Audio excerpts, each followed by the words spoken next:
Joo, pitkästä aikaa päivitystä. Miten menee? Nyt on juhannus. Taivas on valkea, vaikka on yö. Meitsi on taas ihan luksusmestoissa.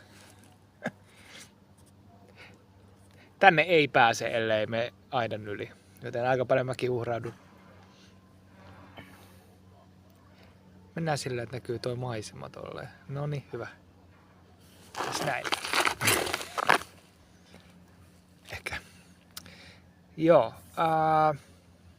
Semmoista haluaisin jutella teidän kanssa, että kun usein puhutaan siitä, että olisi tärkeää, että tietää mitä haluaa ennen kuin ne asiat voisi edes manifestoitua tai toteutua, niin miten voisi paremmin tietää mitä haluaa, koska mieli on kuitenkin aika hyppeleväinen, että kun sä kuvittelet, että sä haluat jotain, ja sitten kun sä saat sen, tai sitten myöhemmin tajuut, että eihän se ole ollut ollenkaan se, mitä mä halusin. Jos ajatellaan vaikka, että sulla on joku kumppani ja sä ajattelet, että mä haluan senkaan naimisiin, mutta sitten sä saat tietää, että se on käynyt vaikka huorissa, ja sitten sä oot silleen, luojan kiitos, mä en mennyt senkaan naimisiin.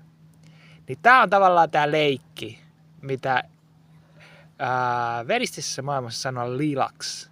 Niin kuin, että leikki on leikkiä, ja sun pitää olla niin kuin leikkisä luonne ja mieli, että sä pystyt mukaan leikkiin. Että kun musiikki muuttuu, niin pitää muuttaa vaan sitten tanssityyliä. Välillä on draamallisempaa musiikkia, välillä iloisempaa, välillä surullisempaa, välillä ei ehkä musiikkia ollenkaan. Niin mitkä voisi olla sellaisia työkaluja silleen, että vois enemmän tietää, mitä sitten haluaa. Koska kaikki on kuitenkin tai niin vähän on meidän käsissämme asioita sit lopulta. Niin paljon on kuitenkin ulkoiset tekijät, jotka vaikuttaa niin siihen, että mitä se lopputulema sitten tulee olemaan niissä sun haluamisissa.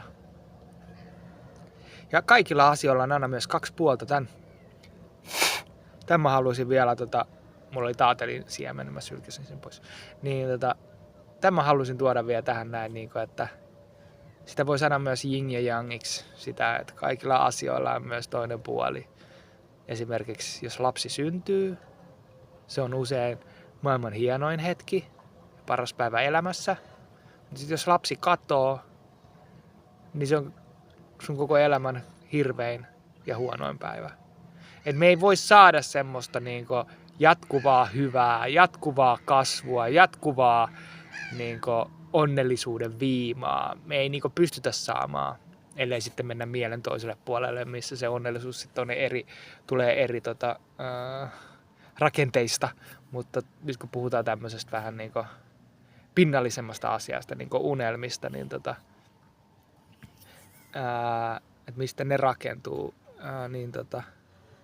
voi puhua, että aina on kaksi puolta. Ja aina mainoksissakin esimerkiksi, mitä tahansa mainosta katsoo, niin jotenkin luvataan sitä, että tämä parantaa sun elämänlaatua. Mutta ei ole mitään semmoista yksittäistä asiaa, mikä voi parantaa sun elämänlaatua, vaan se tuo jonkun uuden aspektin sun elämään, jolla on kaksi puolta. Esimerkiksi sä ostat jonkun uuden älypuhelimen, se on vitu hyvä, sä saat hyviä videoita, siinä ei ole kuvaruutu rikki, näyttörikki nykyään sanotaan, niin, mutta sitten se maksoi ihan vitusti ja sitten mistä se raha tuli, no sä ehkä kävit töissä, sä menetit sun aikaa tällä planeetalla vähän aikaa tässä kehossa, että sä teit sitä rahaa, sä et saa ikinä sitä aikaa takas, minkä sä vietit siihen, että sä sait sitä rahaa ja sitten sillä rahalla saa sitten se uuden älypuhelimen, joka paransi sun elämää. Tai mikä tahansa tämmöinen ulkoinen tekijä. Ne voi hetkittäin ja voikin parantaa sun elämänlaatua, mutta niillä on aina price. Ja tää tekee aika mielenkiintoiseksi, varsinkin tämmöisen, mä puhun paljon aineellisesta maailmasta, niin mä tarkoitan sillä sitä, että tätä fyysistä maailmaa, materialistista maailmaa, missä me eletään nyt, kun säkin tätä katsot ja minäkin tätä teen. Niin tää tekee aika mielenkiintoiseksi silleen, että kun sä saat jotain, niin sä samalla joudut luopumaan jostain. Niin jos sä tällä perspektiivillä pystyt tarkastelemaan sun unelmia, että kun sä saavutat jotain, niin siinä on myös ollut aina hintalappu. Niin sä voit katsoa sun unelmia ja tavoitteita silleen, että mitä sä luulet, mitä se vaatii. Jos ei sulla ole mitään unelmia tai edes duunia, tai saat just sen verran rahaa, että sä pystyt elää, niin sit on aika kävellä rannalla, sit on aika käydä tämmöisissä paikoissa. Sitten on aikaa nähdä kavereita, mutta jos sulla on kova unelma, minkä eteen sä teet töitä, sit sulla ei ole aikaa näihin juttuihin. Niin tämä haluaisin sanoa, että semmoista jatkuvaa onnellisuuden tuulen viimaa, semmoista kasvua, mitä tuolla hekumoidaan aina jossain tämmöisissä itseopas kursseilla ja kirjoissa ja reelseissä, niin se ei ole mahdollista. Se ei ole mahdollista sen takia, koska meidän on tarkoitus oppia siitä matkasta, mitä me tehdään. Ja vastoinkäymiset opettaa kaikilla parhaimmalla tavalla. Asia on vaan sitten se, että miten sä osaat itse suhtautua vastoinkäymisiin. Eli siihen, että unelmat tai tavoitteet tai odotukset ei täyty tai ei mene niin kuin sinä olet itse halunnut tai ajatellut. Niin tää se on, että jos sä oot valmis uhraamaan sun unelmien tavoitteiden eteen paljon, koska sä et tiedä mitä elämä tulee heittää niiden tavoitteiden ja unelmien eteen, niin sitten go.